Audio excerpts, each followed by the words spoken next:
Hi, I'm Tim Travis from Xbox Reviews and Verdicts, and today I'm reviewing the Doom 3 BFG edition from id Software. The original release of Doom 3 in 2004 came with a paradox. It showcased the graphics of the future, but from a gameplay standpoint, it was in many ways behind the times. The studio that created the first-person shooter in the first place wasn't keeping up with the rapidly evolving market. 8 years later, id has released the BFG edition, an enhanced version of Doom 3 in time for Doom's 20th anniversary, and comes with plenty of content at a respectable asking price of $40. So what's the verdict? Let's find out.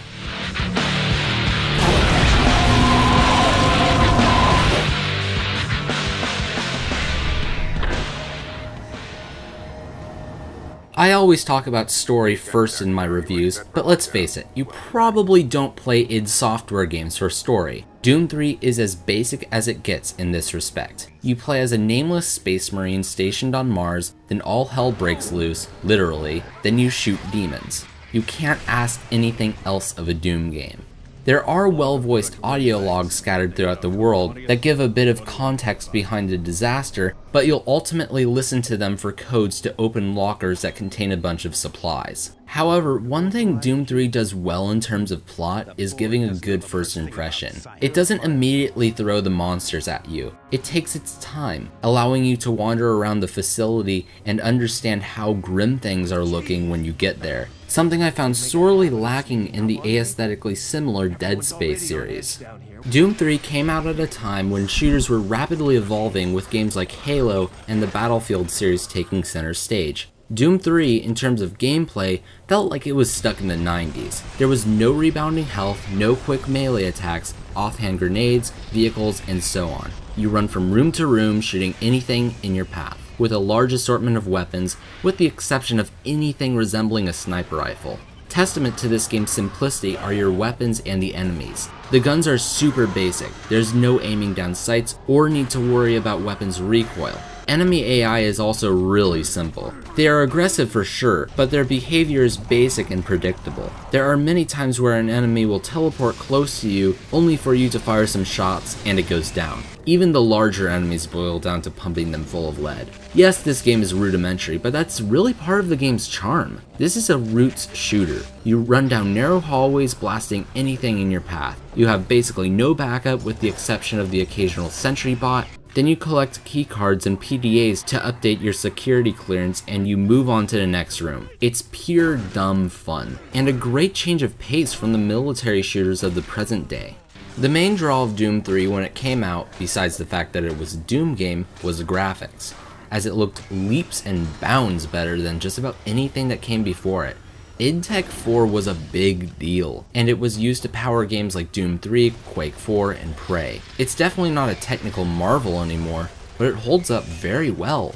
It doesn't hurt that the game now runs at 60 frames per second and is now in widescreen, with the exception of the opening cinematic. The atmosphere is dark and moody, and even after all this time, Doom 3 still looks crisp and clean. Well, as clean as a room full of blood can look. I also can't understate how awesome the levels in Hell look.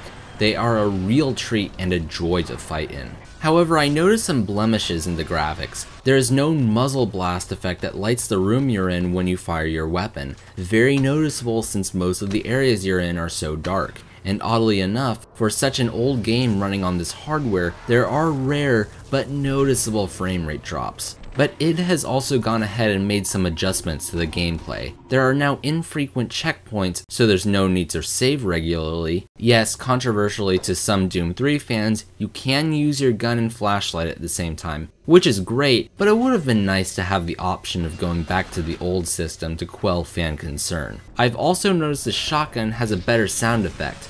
Good thing too, because it used to sound terrible. But this stuff doesn't change the fact that when you do get your hands on the BFG and you hold down the trigger too long, it'll explode and kill you, and that sucks. Honestly, I don't understand why this is called the Doom 3 BFG edition when it should have been called the Doom BFG Collection. Obviously you're given the base campaign of Doom 3, But we also have Resurrection of Evil that was developed by Nerve Software, which includes new enemies, a shameless imitation of Half-Life 2's gravity gun, and the much more fun Artifact that gives you abilities like Helltime and Berserk.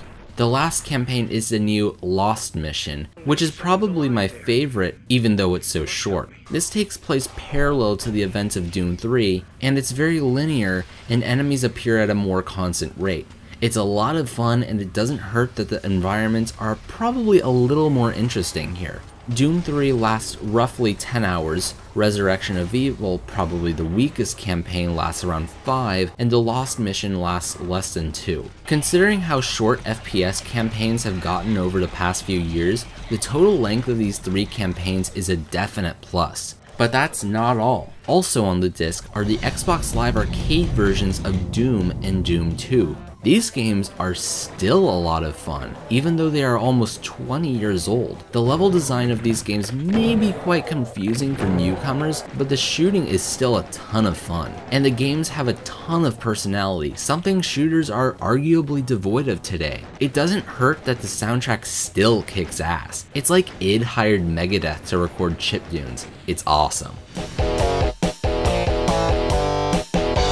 Basically, you get a lot of bang for your buck with the BFG edition. However, the multiplayer of Doom 3 is rather lackluster. It's basically Quake 3, but with smaller maps and a player cap of 4. It's not terribly exciting, the only real reason to play it is for the achievements, and even then it can get rather laggy. One auto mission is the lack of co-op, which is very strange since the port of Doom 3 to the original Xbox included this. One thing that should be pointed out is that this package does include 1000 gamer score.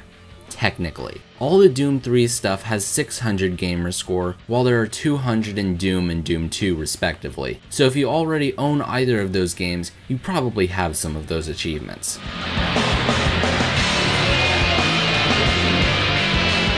It takes a special type of gamer to appreciate the Doom 3 BFG edition. Its old school nature may turn off many, it doesn't have set piece moments or modern shooter mechanics, but what you have here is a great deal and an interesting clash to modern shooter franchises that may have reached the apex of their evolution. Picking up this BFG edition is a big good deal and a great way to celebrate an anniversary of one of the most important series in gaming.